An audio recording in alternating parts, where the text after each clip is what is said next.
राहुल गांधी की आज enforcement directorate के सामने पेशी। नेशनल हेराल्ड मामले में ईडी ने पूछताछ के लिए समन भेजा है।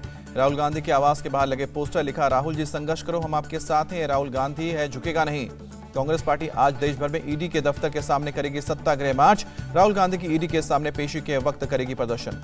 दिल्ली पुलिस ने कांग्रेस को प्रदर्शन की इजाजत देने से इनकार किया, कानून व्यवस्था का हवाला दिया। राहुल गांधी की ईडी के सामने पेशी से पहले दिल्ली पुलिस ने पुख्ता सुरक्षा इंतजाम किए। सांप्रदायिक तनाव के खतरे को देखते हुए बैरिकेडिंग की गई। राहुल गांधी को ईडी के समन पर सीएम भूपेश बघेल ने कहा कि सरकार केंद्रीय एजेंसियों का दुरुपयोग कर रही है। केंद्र सरकार पर भड़के कांग्रेस नेता सचिन पायलट कहा कि राहुल की जगह खुद होंगे ईडी के सामने पेश। राजस्थान के सीएम अशोक गहलोत का बीजेपी पर हमला, कहा कि इतिहास पीएम मोदी और अमित शाह को कभी माफ नहीं करेगा। यूपी में एक बार फिर से जुमे पर प्रदर्शन की तैयारी। बरेली के मौलाना तौकीर रजा ने 17 जून को धरना प्रदर्शन का ऐलान किया। तौकीर रजा की औरतों और बच्चों से प्रदर्शन में शामिल होने की अपील, कहा कि हम लाठी गोली खाने को तैयार, पैगंबर की शान में गुस्ताखी बर्दाश्त नहीं। मौलाना तौकीर रजा ने किया शांतिपूर्ण प्रदर्शन का दावा, कहा कि नुपुर शर्मा की गिरफ्तारी के लिए जिला प्रशासन को राष्ट्रपति के नाम ज्ञापन भी सौंपेंगे। हैदराबाद में भी 18 जून को विरोध प्रदर्शन की तैयारी। तहरीक मुस्लिम शबाब नाम की संस्था ने किया प्रदर्शन का आह्वान। यूपी में जुमे के बाद की हिंसा में अब तक 319 लोग गिरफ्तार किए गए। पुलिस पथराव के आरोपियों की तलाश में डाल रही है छापे। प्रयागराज में सबसे ज्यादा 92 लोग गिरफ्तार किए गए हैं, जबकि सहारनपुर में 79, हाथरस में 51, मुरादाबाद में 35 और अंबेडकर नगर में 34 लोग पकड़े गए हैं। कानपुर पुलिस ने 8 बिल्डर्स पर किया केस दर्ज। उपद्रवियों को फंडिंग करने का आरोप लगा। प्रयागराज हिंसा के मास्टरमाइंड जावेद मोहम्मद के घर बुलडोजर की कार्रवाई के विरोध में जेएनयू में प्रदर्शन। जावेद की बेटी आफरीन फातिमा है जेएनयू की स्टूडेंट। जेएनयू के लेफ्ट समर्थक छात्र आज भी करेंगे प्रदर्शन। जंतर मंतर और यूपी भवन पर जताएंगे बुलडोजर एक्शन पर विरोध। जावेद मोहम्मद के घर करीब 4 घंटे तक चला बुलडोजर। हजारों की संख्या में पुलिसकर्मी रहे मौजूद। बुलडोजर एक्शन के दौरान जावेद के घर से मिली कई आपत्तिजनक चीज, 12 बोर और 315 बोर के तमंचे सहित कई कारतूस भी बरामद किए। जावेद के घर से कई भड़काऊ पोस्टर और आपत्तिजनक साहित्य भी मिला। इस्लाम पर पाकिस्तान से जुड़े रिसर्च पेपर मिले। प्रयागराज हिंसा के मामले में एक और आरोपी गिरफ्तार किया गया। अटाला बाड़ी मस्जिद का इमाम अली मोहम्मद गिरफ्तार।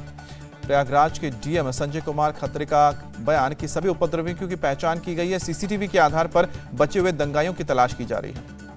एडीजी प्रशांत कुमार बोले, प्रयागराज में कानून के तहत चला है बुलडोजर। जुमे के दिन हुई हिंसा के चलते भारी पुलिस बल तैनात किया गया। प्रयागराज में दंगे की साजिश से मिले सबूत।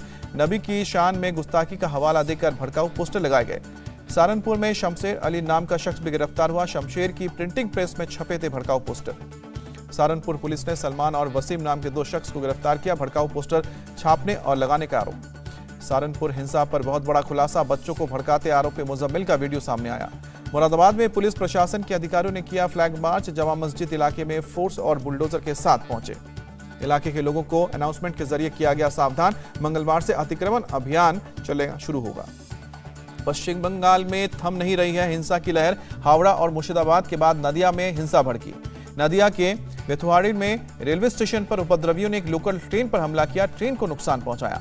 पश्चिम बंगाल में अब तक हिंसा के 60 आरोपी गिरफ्तार किए गए। मुर्शिदाबाद में बंद की गई है इंटरनेट सेवा। पश्चिम बंगाल की उलुबेरिया में भी हंगामे में दंगाइयों की मोड ऑफ इमरजेंसी समझ में आई। लोगों को घायल करने और दुकान के ताले तोड़ने के लिए लोहे के बाट का इस्तेमाल किया गया। हजारों की तादाद में कुछ लोगों ने बैग में बांटे पत्थर रखे हुए थे, हिंसा में इस्तेमाल किया गया। बंगाल बीजेपी नेता शुभेंदु अधिकारी आज कर सकते हैं कलकत्ता हाईकोर्ट में अपील। हिंसा को रोकने में सरकार की नाकामी पर करेंगे याचिका दायर। शुभेंदु अधिकारी ने हावड़ा जाने की नहीं मिला इजाजत। पुलिस ने कहा कि इलाके में धारा 144 लागू है। शुभेंदु अधिकारी ने धारा 144 के बीच हावड़ा में बीजेपी पार्टी कार्यालय में तोड़फोड़ का आरोप लगाया। मुख्य सचिव को पत्र भी लिखा। फुरफुरा शरीफ के मौलाना अब्बास सिद्दीकी ने की सरकार से अपील, लोगों के विरोध को शांत करने के लिए नुपुर शर्मा को गिरफ्तार करें। मौलाना अब्बास सिद्दीकी ने कहा कि केंद्र सरकार से मांग, बंगाल में शांति कायम करने के लिए केंद्रीय बल को किया जाए तैनात। रांची हिंसा में पुलिस का ताबड़तोड़ एक्शन। 25 एफआईआर दर्ज, 22 लोग नामजद। रांची में हिंसा वाले दिन सूर्य मंदिर पर फेंका गया था बम। मंदिर के अंदर दीवार पर गिरा था बम। रांची में पुलिस का फ्लैग मार्च। पुलिस ने कहा कि हालात सामान्य रहे तो धारा 144 में दी जाएगी छूट। ओवैसी और मदनी पर जमात उलेमाए हिंद ने कहा कि दोनों खुद घर में बैठे हैं और मुसलमानों को भड़का रहे हैं। जमात उलेमाए हिंद ने नुपुर शर्मा के खिलाफ हो रहे प्रदर्शन से इनकार किया। कहा कि इस्लाम के मुताबिक नुपुर को माफ कर देना चाहिए।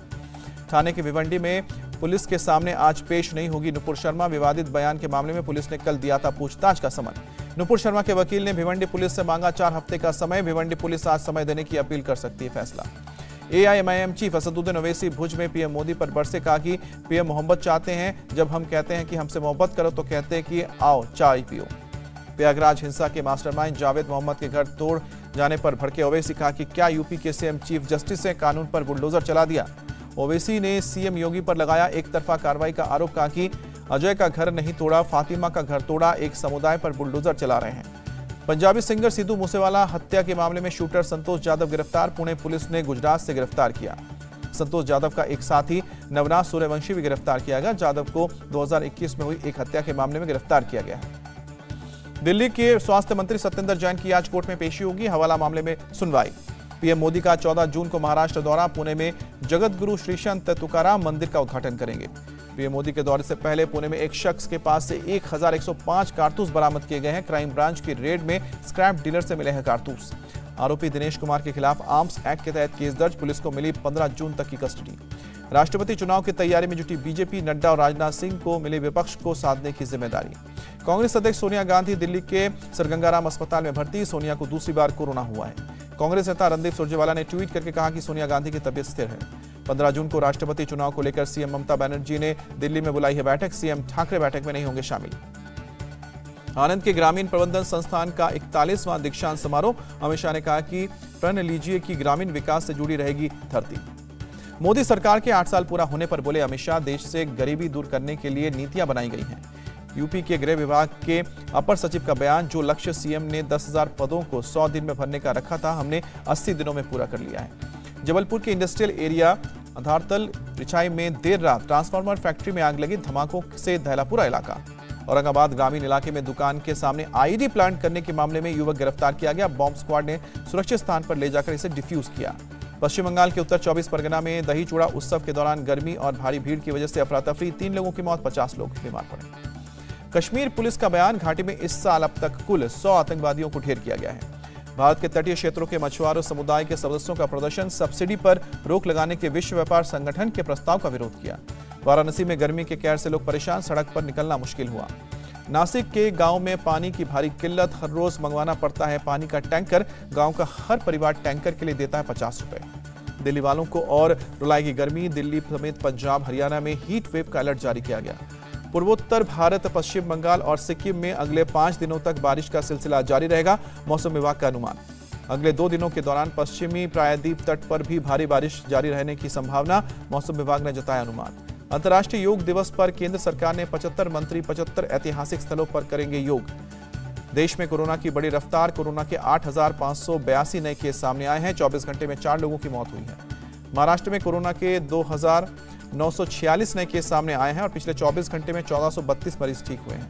यूक्रेन के शहर सेवरोडोनेस्क में केमिकल फैक्ट्री से निकल रहा है धुआं, रूसी मीडिया ने शेयर किया वीडियो। यूक्रेन के मारियापोल पर रूसी कब्जे का ऐलान, शहर के बाहर रूसी झंडे के रंग में रंगा है दिखा पूरा शहर। डोनबास क्षेत्र में रूसी बढ़त रोकने में यूक्रेनी सेना नाकाम, एक के बाद एक हिस्से पर रूस समर्थित विद्रोही कर रहे हैं कब्जा। यूक्रेन के डोनबास क्षेत्र के किसानों का बड़ा संघर्ष, रूसी हमले के बाद अनाज को बचाना बेचना हुआ मुश्किल। यूक्रेन की राजधानी कीव में वॉर एग्जीबिशन का आयोजन किया गया, उद्देश्य से जुड़ी चीजों और युद्ध के प्रभाव को दर्शाया गया। ब्रसेल्स में यूरोपियन यूनियन के दफ्तर के सामने लोगों ने बनाया ह्यूमन चेन, यूक्रेन को यूरोपियन यूनियन में शामिल करने की बात। यूक्रेन के स्वघोषित आजाद क्रीमिया में दिखा रूसी मिलिट्री बैंड का परेड, रशियन डे का आयोजन किया गया। रूसी राष्ट्रपति पुतिन ने रशिया डे के मौके पर दिया राजकीय सम्मान, कला, संस्कृति, विज्ञान और तकनीक से जुड़े लोगों को सम्मानित किया गया। अमेरिका में गन पर काबू के लिए कानून की उठी मांग, देश के विभिन्न इलाकों में लोगों ने निकाली रैलियां। चीन के रक्षा मंत्री का आरोप, अमेरिका एशिया प्रशांत रणनीति के बहाने इस क्षेत्र के देशों को चीन के खिलाफ भड़का रहा है। पाकिस्तान के कई हिस्सों में 50 डिग्री सेल्सियस की गर्मी का कहर, पानी की कमी से खेती पर पड़ा असर। चीन की राजधानी बीजिंग में भारी ओलावृष्टि, 2 सेंटीमीटर तक ओले गिरे। WTO की प्रमुख ने वैश्विक अर्थव्यवस्था के विकास के रास्ते को बताया मुश्किल, कोरोना महामारी और रूस यूक्रेन युद्ध को बताया जिम्मेदार। पीयूष गोयल ने WTO पर लगाया आरोप, दुर्भाग्य से कोरोना महामारी को रोकने में WTO ने नहीं दिखाई तत्परता। दूसरे T20 मुकाबले में टीम इंडिया को मिली हार, साउथ अफ्रीका ने 4 विकेट से हराया। टीम इंडिया ने पहले बल्लेबाजी करते हुए 6 विकेट खोकर 148 रन बनाए थे। साउथ अफ्रीका ने 19वें ओवर में 6 विकेट खोकर 149 रन बनाकर जीत दर्ज की। 5 मैचों की सीरीज में अब टीम इंडिया हार चुकी है 2 मैच, अब सीरीज जीतने के लिए टीम इंडिया को अगले 3 मैच जीतने होंगे। टीवी डिजिटल के लिए 42,000 करोड़ के पार पहुंची बोली, भारत में IPL के एक मैच की कीमत अब 100 करोड़ से ज्यादा। खेलो इंडिया यूथ गेम्स में आदिल अल्ताफ ने जीता जम्मू कश्मीर का पहला साइकिलिंग गोल्ड। हरियाणा की रिद्धि ने तीरंदाजी में स्वर्ण पदक जीता, राजस्थान के कपिश ने भी जीता गोल्ड। जस्टिन बीबर के राम से हंट सिंड्रोम के चलते ठीक होने के संकेत। ब्रिटेन के एक सर्जन ने किया दावा 75% तक ठीक हो सकते हैं। अमिताभ बच्चन ने केबीसी के नए सीजन का ऐलान किया। प्रोमो में 2000 के नोट में जीपीएस जैसी भ्रामक खबरों से किया आगाह। अमिताभ के नए केबीसी की टैगलाइन, ज्ञान जहां से मिले बटोर लो लेकिन पहले टटोल लो। नए कॉमेडी शो के साथ वापसी कर रहे हैं शेखर सुमन ने साफ सुथरी कॉमेडी की वकालत की। कहा कि हास्य और अपमान में फर्क है। इंडिया टीवी हर वक्त हर जगह डाउनलोड करने के लिए सर्च करें India TV news Google play store या ऐप स्टोर पर।